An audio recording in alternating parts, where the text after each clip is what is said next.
I felt the boundaries of my body falling away.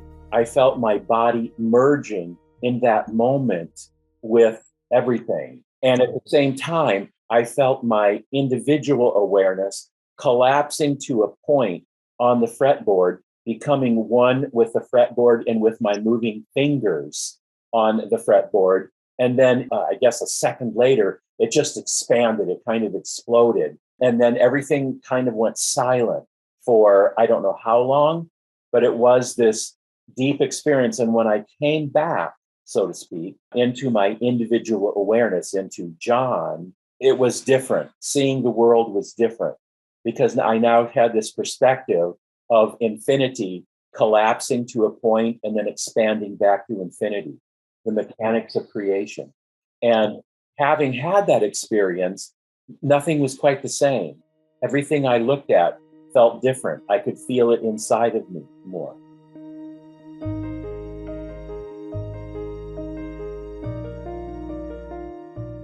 Welcome to Letting Go and the Greatest Secret, where we explore the end of your suffering and the beginning of lasting happiness. I'm Hale Dwoskin, and today I'll be joined by John Raatz.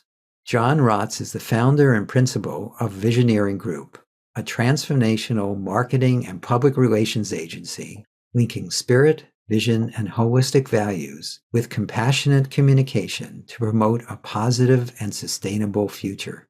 He is also the founder of the Global Alliance for Transformational Entertainment. John has been on the spiritual path since 1967.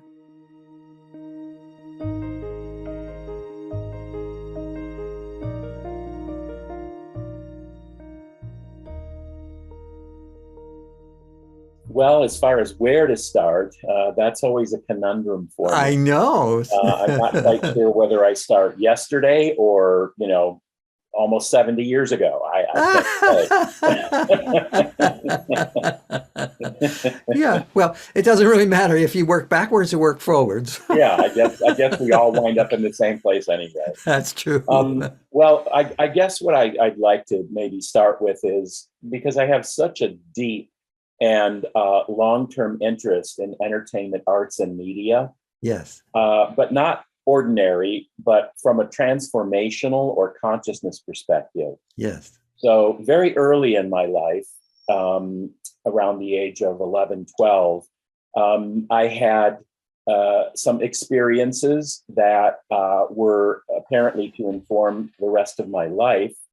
And at the time, I didn't know how to frame those experiences within myself or how to talk about them with parents or friends or teachers or clergy, whatever the case might be. But as life would have it, I was led along a certain path, which helped inform what those experiences apparently were. But they also impacted me as far as the direction my life would take, certainly personally, but also professionally. And so very early on, I recognized the power of entertainment, arts, and media in our lives and in the life of society and in the world. And I knew that I wanted to work in those fields, but again, from the standpoint of consciousness and transformation. So I started, again, as life would have it, I began, kind of following my inspiration or following my bliss, as Joseph Campbell would say. And it led me in a very circuitous route, traversing many, many different careers, if you will, in one. And though I didn't know it at the time, in recent years, I have been able to look back, having some history under my belt now, and I could see that, wow, all of these things were not disparate instances, but rather parts of a whole that was interconnected. And it was leading me in a particular direction. And I believe, though I can't say with 100% certainty, I believe that that kind of the apex of that was the founding of an organization, a nonprofit organization called GATE, which is an acronym for Global Alliance for Transformational Entertainment. And our vision statement is creative artists transforming the world by transforming entertainment, arts, and media from within. The key phrase being from within. Yes. And we founded GATE in 2009 at Fox Studios here in Los Angeles. Uh-huh. And my honorary co-founders at that time were author Eckhart Tolle and actor Jim Carrey. So that's kind of, that's one of the centerpieces of my life right now. So can you tell me more about what GATE does and what it's about and how it's unfolding right now? Yes. So again, it's been a very interesting path for GATE. When we first formed it, we were doing large events for 2,000, 3,000, 4,000 people. We were doing smaller events for just several hundred people, and even salon style events at Jim Carrey's home for 50, 60 people. But GATE has evolved and emerged in a very different way now. It is creative artist centric. Previously, at the founding of GATE, we were basically pushing the genre of transformational entertainment, transformational film. Mm-hmm. In 1990, I was promoting a movie called Mind Walk, based on the work of Fritjof Capra. And during the time of promoting that film, I was leading a screening, an advanced screening at Dolby Labs in San Francisco. And my usual habit was to start a screening and then sit in the back for 5-10 minutes to make sure everybody was comfortable. This particular time, though, for whatever reason, I can't say, but I decided I'm going to watch it again with this audience, even though I'd seen it 50 times. Right. And as I was watching the audience, watching the movie, I began noticing that the audience members were forming this relationship with the movie in ways that I had never seen before. They were commenting to one another during the movie.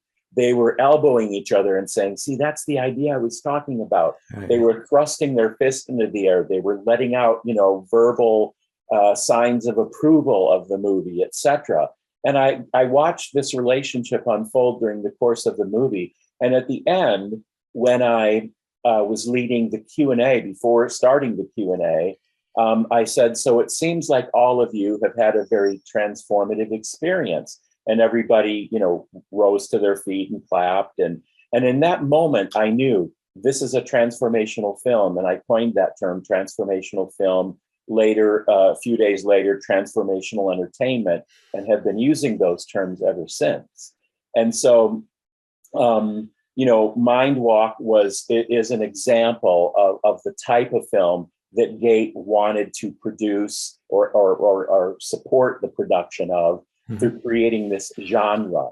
Rather like faith-based entertainment in the Christian domain, yes, I saw transformational entertainment as its equivalent, but in a more inclusive, embracing, expanded sense of the term. Yes, yes. So, but to answer your question more directly, GATE is intended to be an organization that supports, nurtures, helps heal, educates, etc., creative artists.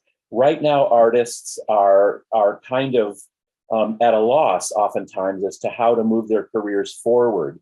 Well, I come out of the entertainment business as a manager and an agent. So one of the founding tenets of GATE was simply, we want to support in all the ways that we can creative artists. So we have about 100 workshops that we're going to be doing online, but also in person. We have a jobs board where people can look for jobs or post jobs.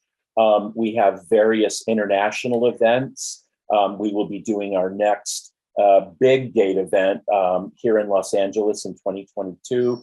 We will also do our very first European GATE event in Austria in 2022 at Prince Alfred of Liechtenstein's Eco World Peace Resort in Austria. What we want to do, ultimately the vision is GATE Nation. Imagine a nation of creative artists transforming the world. And we want it to be its own economy where people support one another financially. Mm-hmm. We want it to be its own distribution platform. And we also have a part of GATE called GEM, GATE Entertainment Media, where we intend to produce or co-produce projects, which one of them right now is a film about the spiritual life of Henry Miller, the author and artist. And in particular, it's about his time, his spiritual search in Esalen. I'm sorry, not Esalen, in Big Sur. I always use Esalen. Yeah. So in Big Sur, his time there. And I haven't made this public yet. You have a scoop here, but we've just signed a director, and he's wonderful. And he produced the film Control about the music group. I forget what the name of the music group is. That's okay. But he's currently producing a film about the life of Jeff Buckley. Jeff Buckley, whose father was Tim Buckley. And he's getting ready to produce another documentary about Sinead O'Connor. And then our film is up after that. So cool. Very excited about this growing team. That's wonderful. That's wonderful. And so in your experience, you're focused right now on creative artists and supporting them, but you've also met a lot of people in the industry in general. Is this trend to be both interested in their own spiritual unfoldment and also supporting it, something that's widespread in the entertainment industry? Yes. So I've noticed over many years, it actually for me started about 40 years ago when I first came to Los Angeles. And the first people that I worked for was Doug Henning, the magician, gave me kind of my very first job in Los Angeles. Followed by actor Ned Beatty, who gave me my next job, and I became his assistant. And then following that, I worked with a manager named Dolores Robinson, and we managed Martin Sheen, LeVar Burton, Emilio Estevez, Keenan Waynes, a whole bunch of people. But the interesting thing is that Doug and Ned were both practitioners of transcendental meditation, as was I, and I'm also a teacher of TM since 1976. And so I began noticing that there were people like Merv Griffin and Clint Eastwood and Mike Love of the Beach Boys and so many people practicing TM. And I thought, this could potentially lead to a renaissance in the entertainment business. Yes. And at that point, Ned and I formed an organization that was actually the I guess, precursor to GATE, called, it's a pretentious sounding name, but it was sincere. It was called the Council for the Enlightenment of the Entertainment Industry. And that's a mouthful. It is. Yeah, that's another story. But sometimes those big names are what you need to get something moving. That's true, Hale. That's absolutely true. Yeah. In fact, when I didn't sit down one day and say, I'm going to think of an organization that does this and here's what its name is. No, I literally I was in a particular place and the word GATE just popped into my head. And then it's, Global Alliance for Transformational Entertainment, and an early version of the vision statement, which simply was transforming the world by transforming entertainment and media, period. And then it just popped into my head. And I said, oh, what is that? And I resisted it for quite some time. That happened in 2003. Even though the seeds of GATE I can trace back to 1967, again, looking back and seeing, oh, well, that is interconnected with this and this led to that and so on. Life leaves clues, right? It does. And so I thought, well, I don't know what to do with this because I think it's maybe ahead of its time. I'm not so sure how people in the entertainment business will take to it. But I kept quiet until 2007. And that idea had emerged and it kept kind of pushing on me and I kept resisting it. And one day I was sitting with Eckhart Tolle, whom I'd been working with, and I said, Eckhart, this idea keeps pestering me and I keep pushing it away, and may I share it with you? And he said, yes. So I did. And his advice to me was do it. And I said, okay, if I do it, would you be an honorary co-founder and would you give a keynote address on consciousness and entertainment at the event that we might have, the inauguration event? And he said, yes. And I had introduced Jim Carrey to Eckhart, a little time before that. So I went to Jim and I said, hey, Eckhart and I are going to do this event and form this organization. Would you be an honorary co-founder and co-host the event with me and maybe talk a little bit? Jim said yes. So I knew with Jim and Eckhart, people would maybe take my idea a little bit more seriously. Yes, that's a good start. Good start. And they did. And at our inauguration at Fox Studios, very first Gate event, we filled every single seat, 500 seats, standing room only, and they had to turn away almost 1,600 people. It created a huge traffic jam out in front of Fox. And we have producers, actors, actresses, designers, musicians, pretty much every form of creative talent, has been associated with Gate. So very exciting. That is exciting. And so what is your, I know you're about to work on this movie, but how has it transformed the industry over this time? What have you seen? Because you've been at it for a while. I mean, obviously, since age 11, as you said, that's when everything started to unfold for you. But have you, since the founding of Gate, how have you seen things transform from that? Yes. And I would say even before the founding of Gate, I began noticing transformations. Yes. So I began noticing that people in entertainment, arts and media were more open, started becoming more open to spiritual ideas, to the notion of transformation, to the possibility of working with a teacher or teachers, to going on retreats, to reading books, to having deeper conversations, and so on. Yes. But in the entertainment world in particular, that was a kind of a hard nut to swallow for a lot of people. A lot of people kind of, how shall I say it, poo-pooed the idea of transforming entertainment. They didn't really understand what it meant in terms of entertainment content, in terms of relationships in the business, and so on.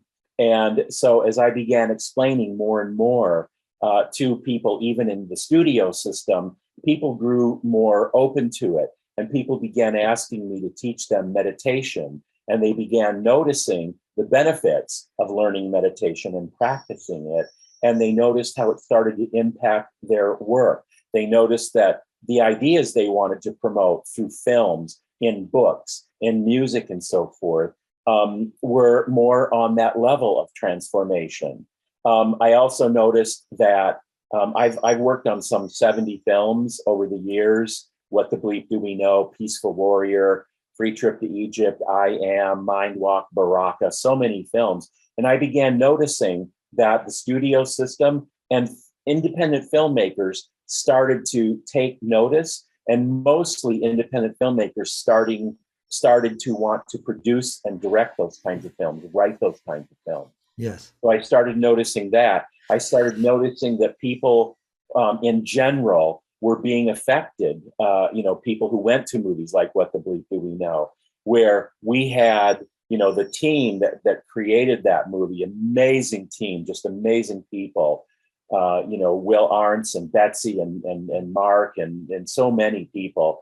And as we started marketing it, and we would notice that in Arizona, for example, at the Harkins Theater chain, it played for like 6-8 months straight in some of their theaters. And we would have lines just literally going around a whole block in theaters around the United States. So this was the impact. And I even noticed one of the gate events that we produced, there was, I don't know, 3,000 people there at the Saban Theater in Beverly Hills.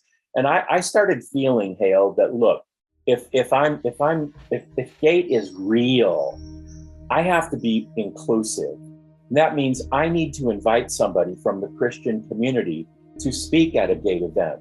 Definitely, yeah. And I searched and I found somebody that I felt was my counterpart.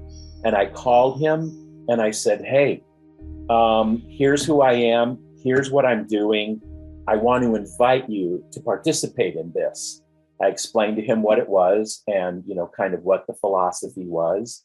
And, when the words of invitation came out of my mouth, I literally inside, I said, oh God, what did I just do?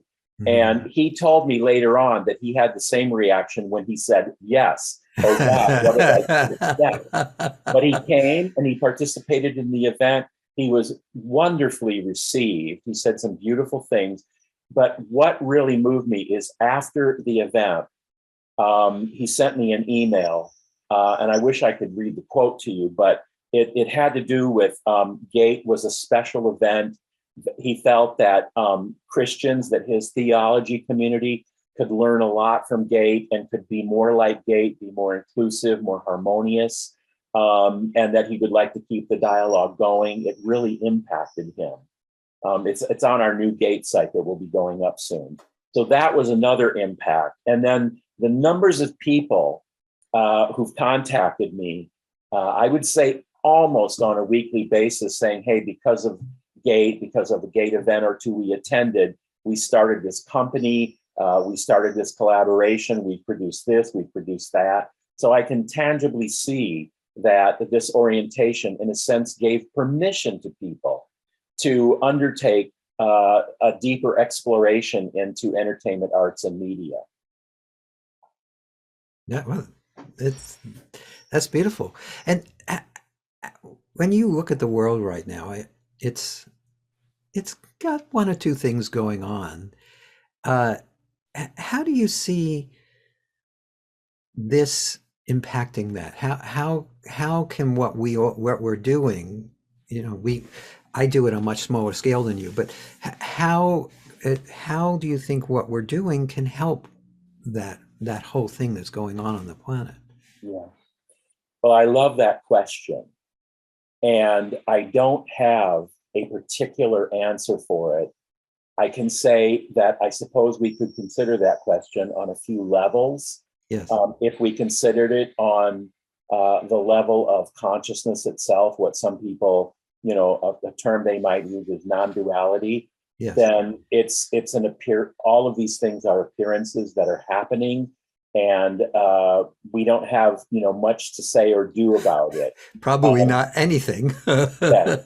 If we consider it on the level of physics, yes, we can talk about this in terms of being a phase transition where human life, perhaps human DNA, is morphing into a new configuration, a new form that ultimately is leading us to a much, much higher place of deep connection with one another.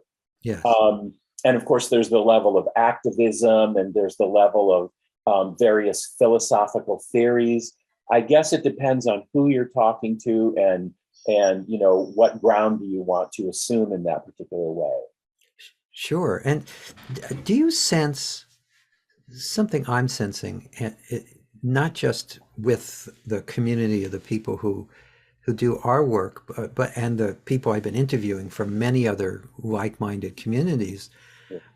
Do you sense, despite the fact of on the surface there's all this turmoil, do you sense an underlying openness and interest in the inner harmony, the inner one, the inner light that is in each and every one of us, or is each and every one of us? Do you sense a greater openness? Absolutely. more, again, both you and I have been doing this work and in this community for, a very long time. And I think we can both track the changes that have taken place over the Yes, decade. yes. But now something feels different, even though one could say there is cause or causes to be concerned, certainly at the very least, and maybe even sad, disappointed, and so on. I feel very optimistic because I have a core belief, which probably you and many of your listeners do, and that is that everyone, everything is consciousness, Yes. fundamentally interacting with itself. Yes. And if that is true, and if we really believe it, then by default, we must see that everything that is happening, even though our mind may have its doubts and concerns and what have you, we must know that this too is good, so to speak. Yes, There yes. is something happening here of an extraordinarily evolutionary nature, that it is leading us. And in my opinion, the best thing we can do is stay out of the way, which means cooperate with what is. Yes. Whatever is unfolding, and we need to do our part to cooperate with it while maintaining that connection within, that deep connection and consciousness within.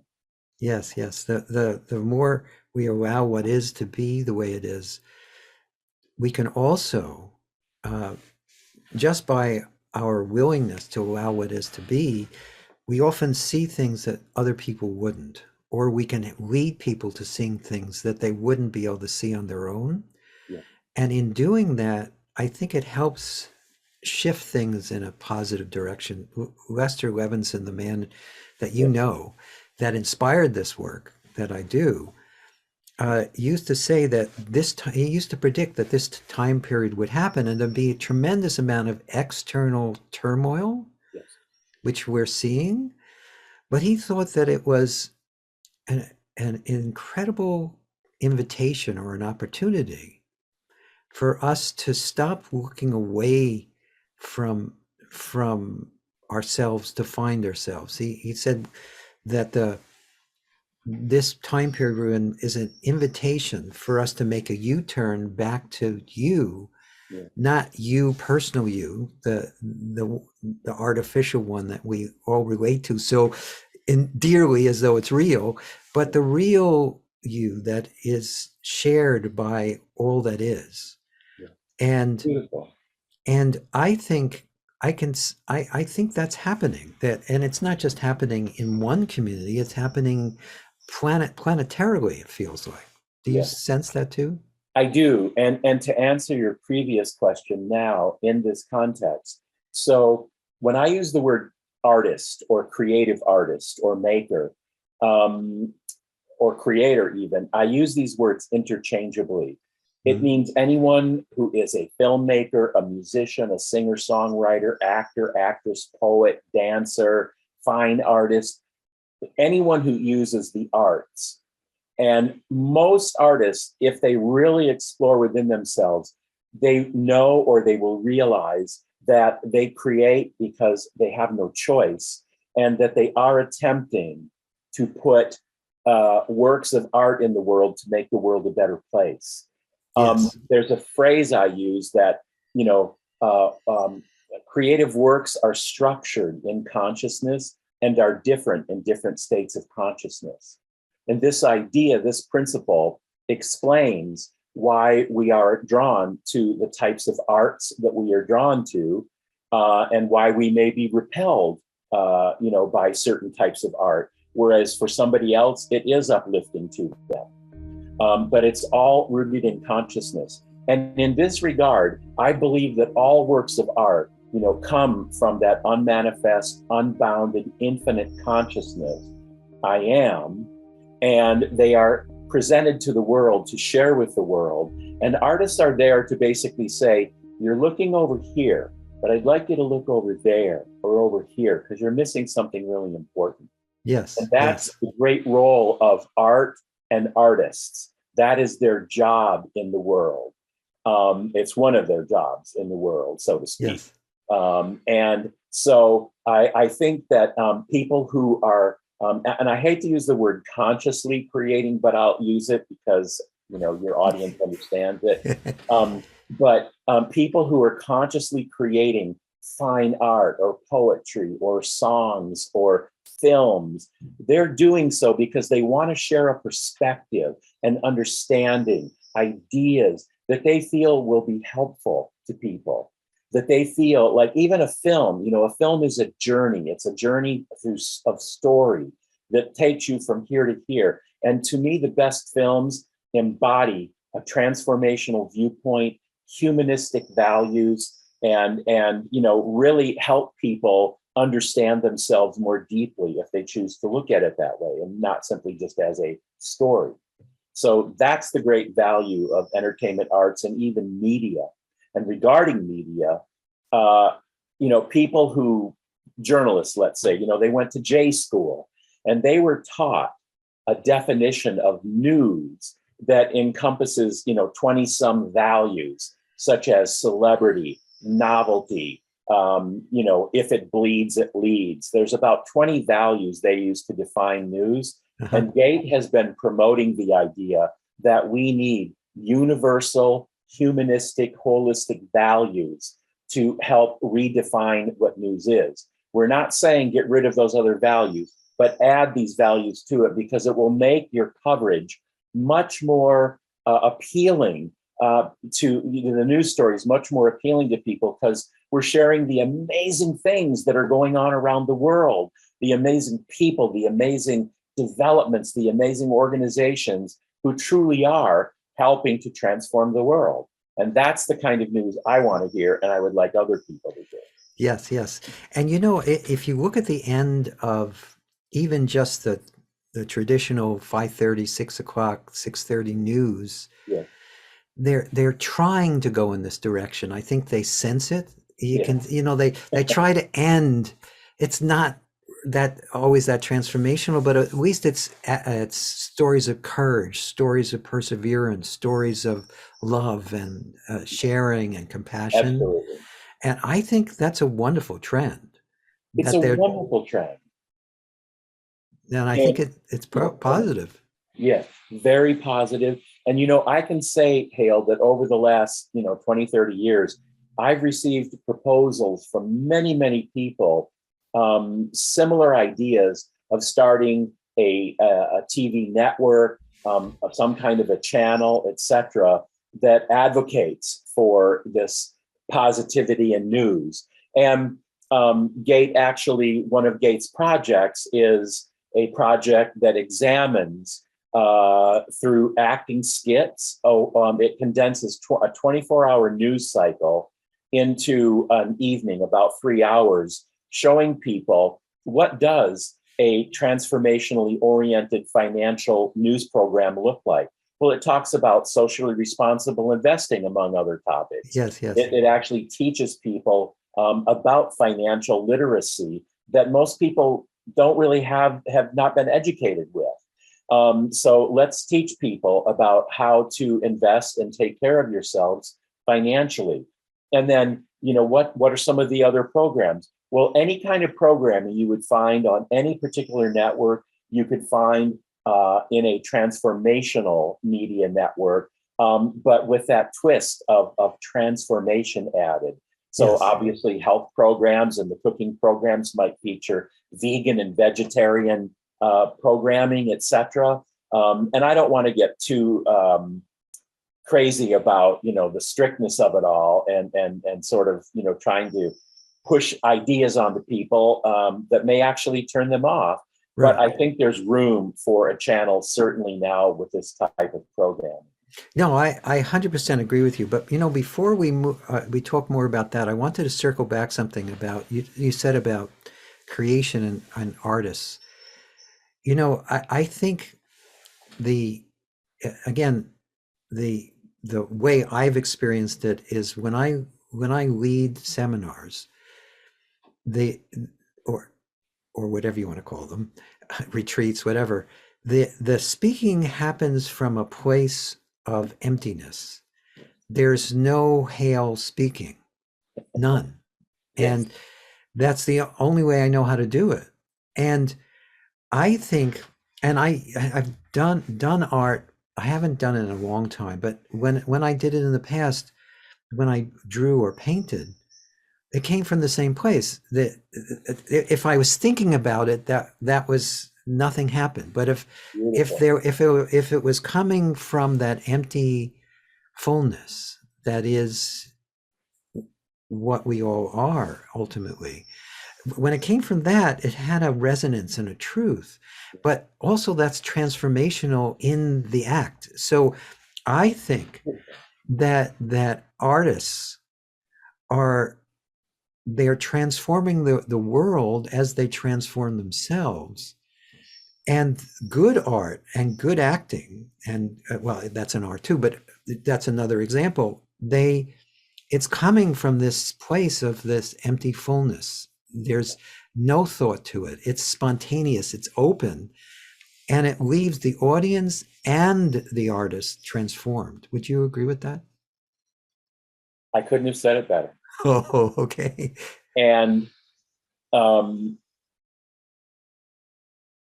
I, like you, I can't really prepare so much when I do a presentation, Yes. someplace.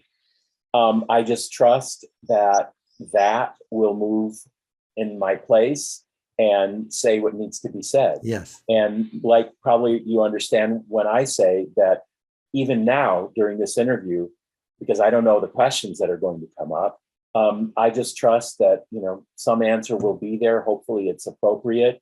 And I'm listening to it as it's coming out. I Yes. am Yes. the witness of that. Yes. Yes. And I will say that one experience I had when I was 11 years old, and I was playing in rock bands from about 11 to 17. I was apparently some quite good on guitar, and so I was playing with guys who were 19, 20, 21, and we were opening for national touring acts, and it was quite an interesting experience for an 11-year-old. I'm sure. But leading up to that, I would sit in my bedroom at home and I was practicing, and I would come home from school and I'd go in the bedroom and I would practice for hours, and one experience that happened when I was practicing one day is, I was sitting in the chair and I'm holding my guitar and I'm watching my fingers on the fretboard and watching the fretboard. And all of a sudden I felt this sense of expansion overcoming me. I felt the boundaries of my body falling away. I felt my body merging in that moment with everything. Yes. And at the same time, I felt my individual awareness collapsing to a point on the fretboard, becoming one with the fretboard and with my moving fingers on the fretboard. And then in that same, I guess a second later, it just expanded. It kind of exploded. And then everything kind of went silent for, I don't know how long, but it was this deep experience. And when I came back, so to speak, into my individual awareness, into John, it was different. Seeing the world was different because I now had this perspective of infinity collapsing to a point and then expanding back to infinity, the mechanics of creation. Yes. And Yes. having had that experience, nothing was quite the same. Everything I looked at felt different. I could feel it inside of me more. Yes. Yes. Yes. And those type of experiences are becoming more and more common, Yes. even with people who aren't consciously looking for truth. Yes. Because I think they come from that which we are. They're. It's hard to put this into words, but it's the illusion that we usually get locked into of thinking I'm real, you're real, this is all solid, and I'm a person, you're a person, and we need to get something from each other, or we need to protect ourselves from each other. Yes. Is on one level is getting very exaggerated. Yes. On the planet, very exaggerated, but at the same time it's falling apart from the inside, because it is an illusion. And because of that, there is this light that's shining through all form that I think is just an invitation Yes. to. This is an important word that you use, invitation. And I suspect you kind of feel this way too, but at this stage in my life, everything to me is an invitation. Yes. And everything is worthy and deserving of my gratitude, because everything is extraordinary, even the weird stuff, even the stuff that's causing us to like slightly panic or wonder what's going on. Again, when we fall back into self and we experience that silent, expanded version of the smaller, limited self called John or Hale, when we have that experience, we know everything is right. Everything is as it should be.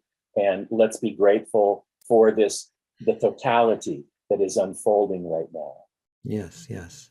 And also there is this spontaneous, unconditional love for everyone and everything exactly as it is, which is I think transformational to the planet. The more people who start to recognize that all there is it's funny, it's a song, all there is love. Yeah. But it is the more that becomes, at least more people become more open to that, Yeah. the more I think, despite what's all the turmoil on the surface, Yeah. there's this underlying foundation that's much more solid than all the things that appear to be falling apart. Absolutely. You mentioned the song, and that was interesting. I think you know what you said, and you said the song, and the song title by John Lennon, "All You Need Is Love." Yes. But I suspect if John was alive today, he would have he would have created a new song with the title you just said. Right. After I said, yes, he said, "All you need is love," but it's all there is love. Yeah. So someone needs to write that song. that is the new version of "All You Need Is Love." Right. So it's quite beautiful. And I wanted to mention, if I may, also. So sure. We have this. I'm writing a book right now. It's called. I won't say the subtitle, but it's called "No Light, No Art, No Art, No Life." Mm-hmm. And the reason, the way that came about, and this points to what a couple of things that you've said, Hale, that were really beautiful explanations.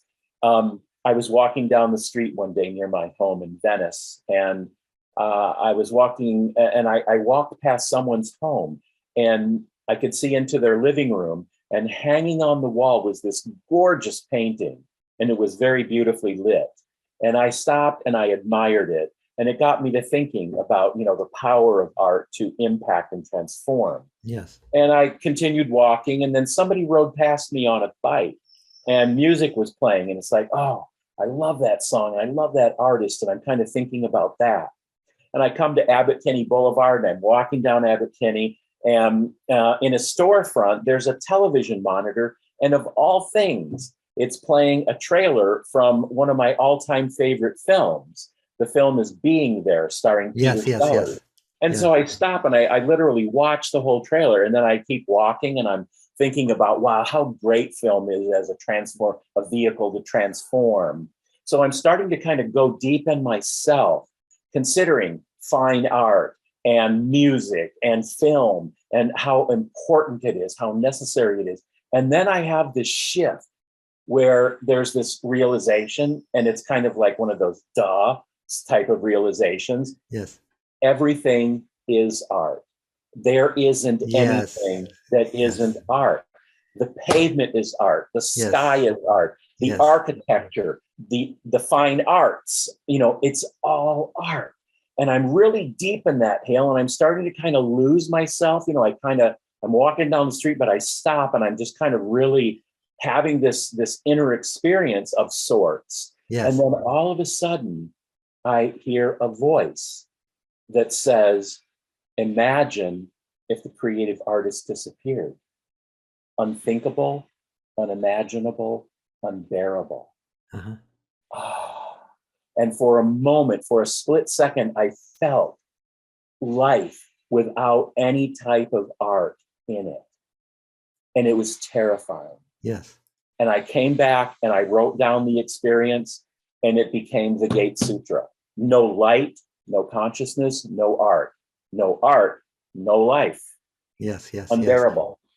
Yes, but you know what's really interesting when you said that? It, I heard something different. What if there is no artist, but not as or not as a loss, but as a tremendous gain? It relates back to what we were talking about earlier.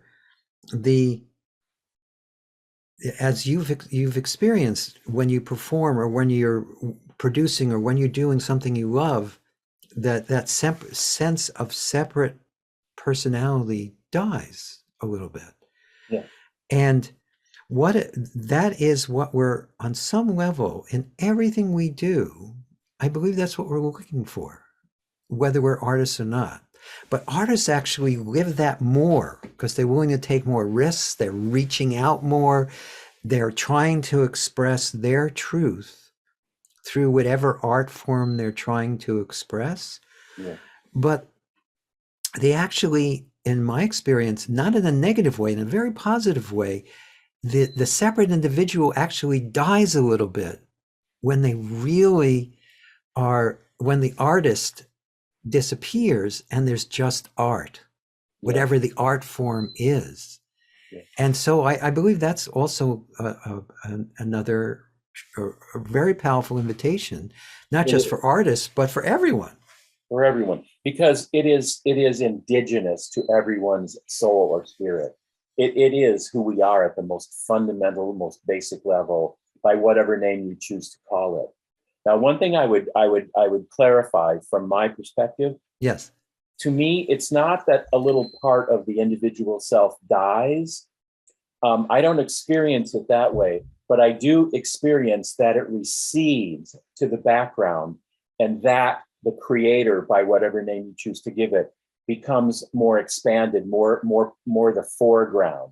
Yes. But I still sense, John's there, but John, the small John is actually taking the backseat to the bigger John, if you will. Yes. Yes. So there's a kind of a peaceful coexistence. There's a value of what some people refer to as witnessing that goes on.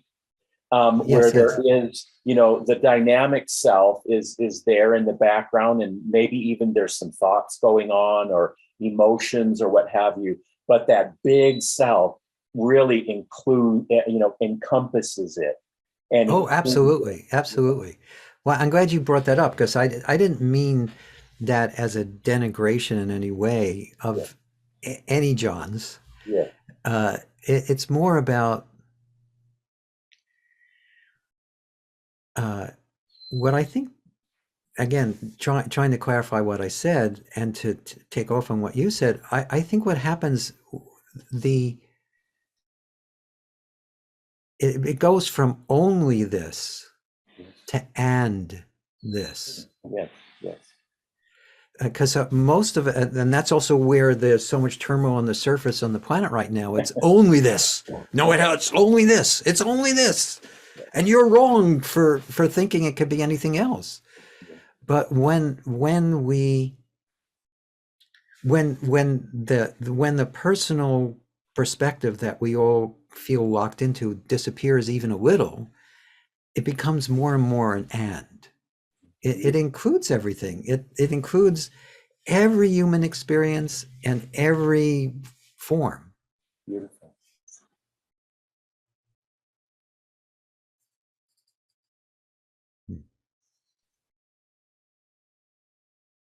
Mm-hmm. So, is there anything else that you like to discuss or share with the people we're having this conversation in front of?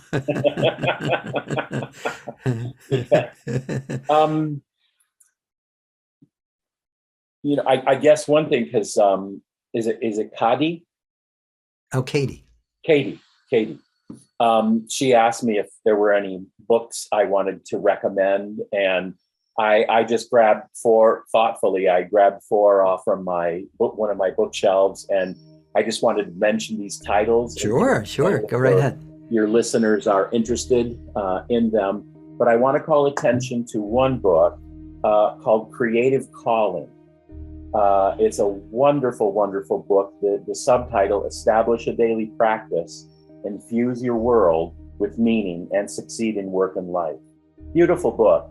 Chase Jarvis is the author.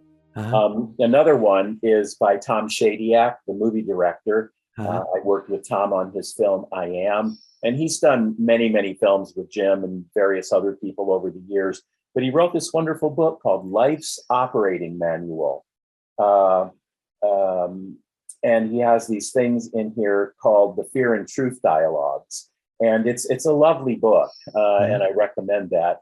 Another director that I worked with, in fact, I was the executive director of the David Lynch College of Cinematic Arts. I think that name changed. But he has a book called Catching the Big Fish, Meditation, Consciousness, and Creativity. It's an extraordinary book, and with insights that David probably could only have. Right. So vivid in his imagination and his exploration of unusual places. And then a book by Sean McNiff called Trust the Process, An Artist's Guide to Letting Go. And I think that this notion of letting go today in everyone's lives is so important to our sustained happiness, if you will. Yes. Well, you're preaching, as you know, you're preaching to the choir here. Yeah, those are intended for your listeners, not you. Well, I might enjoy them too. Who knows? Yeah, you might. Who knows? But yeah, you've been teaching meditation since 1976. I've been involved in the teaching of letting go since the same time. Well, meditation is let go, right? That's absolutely true. They're the same thing. Yeah. They all the tools when they do us as opposed to us doing them, are doing the same thing. Totally, absolutely, totally doing the same thing. Yes, absolutely. Well, great. Let's see. You don't have a website to share at the moment, do you, or anything like that? So, gatenation.org will be up, I hope, within the next couple of months. We go live in the next couple of months. We're almost done with it. Okay. Visioneering website was taken down. We're renovating that. And our Creative People website is up. That's our branding company. But it's only accessible through our Gate website. So both of those sites will be live soon. Visioneering will be coming a little bit later. Okay, great. Yeah. So I just want to thank you. It's been fun talking to you and exploring this. And I think people will find this fascinating and helpful, I hope. Thank you. And I enjoyed all of your comments. Oh, thank you. I enjoyed everything you said too. It's just beautiful. And I something about this conversation was, to me, it wasn't just you sharing how the people in the arts are wanting to help help the world, but I feel like everyone is an artist in their own right. Even if whatever they're doing, they're creating beauty. Yes. And that, I didn't really comment on it at the time, but they're one of the indicators when you're recognizing that which you truly are, is this feeling of beauty, this feeling of sweetness and beauty and love. And you exude that, but also it feels like everyone finds it really exquisite to be participating in that however they can, no matter what their role is. And so it's an invitation to do that. I am that's wonderful. Thank you. And I'm so fascinated by other people's life stories. because inevitably, it doesn't matter who I am speaking with, I discover that in one form or another, they are artists, they are creators. Yes. And it's so interesting to hear the diverse ways that consciousness, the infinitely diverse ways that consciousness manifests itself through each of us. Yes. And, it's become kind of cliche to say, we are one, but the fact is, many such expressions that, may seem cliche through overusage at this moment in time Yes. are actually really true. And Yes. when you arrive at that experience, not just the understanding, but the experience, you really do see we are all one. And again, another one of those worn phrases, we're all in this together. Well, yeah, it's true, we are. And I always come back to that when my mind starts to act up a little bit, maybe misbehave, and Yes. I Yes. maybe get an attitude about like a Trump supporter. I don't support Trump, something like that. That's one of my things. Yes. Yes. I always have to look at that and allow it to settle back into silence, where all of us are in oneness. Yes. And Yes. I don't want to be in my mind where I create separations between Yes. myself and other people. I don't want Yes. to do it anymore. Yes. And it's easier to not do it these days. And I love that. And in Yes. fact, if we have one more second, I want to also. Oh, no, it's no rush. Okay. I want to recommend to people to watch a movie called Free Trip to Egypt. Free trip to Egypt. Okay. Free Trip to Egypt. This movie came out in 2019. I worked on it in 2019, 2020. And the backstory is the gentleman who created the film lived in Canada. His heritage was Egyptian. He moved to Zurich, Switzerland, became a businessman there, quite successful. And he's on a spiritual path, and he started noticing more and more all of the things happening in the world. And he was concerned, and he felt like, I need to do something to help. And one day he was on a tram in Zurich, and he had this epiphany. And the epiphany was, I'm going to make a movie. And he had the idea for what that movie was. And he's never made a movie in his life. He got off the tram, and then he put a team together and came to the United States to begin implementing the idea for the movie, put a crew together. Mm-hmm. And the basic idea is that he and various people working with him held up signs saying free trip to Egypt. But where he held those signs up was at Trump rallies, places where, conservative Christians frequent, other places where, you may not, want to hold up a sign that says free trip to Egypt. Yes. Because you might be spat upon, you might be, told Arabs go home, that kind of thing. But Tariq, the creator, persisted. He had some glitches along the way, but he kept refining his approach. And little bit by little bit, people would stop and say, what do you mean free trip to Egypt? And Tariq proceeded to tell them, I will pay all of your expenses to go to Egypt and have a great time with one caveat. You have to agree to meet with Islamic Egyptian families and have conversation. And finally, after a period of time, he got a group of people to agree to go. They went, and he paired them up. He paired each person up with an Egyptian person or family. And what you see happening is this unfolding of all the boundaries of prejudice and other things that got in the way of their true experience of one another falling away. And in the end, everyone embracing and saying, I love you. Mm-hmm. This is what we need to do. Yes. On a big scale. On a very big scale. Yes. Absolutely. Yeah. Well, that's wonderful.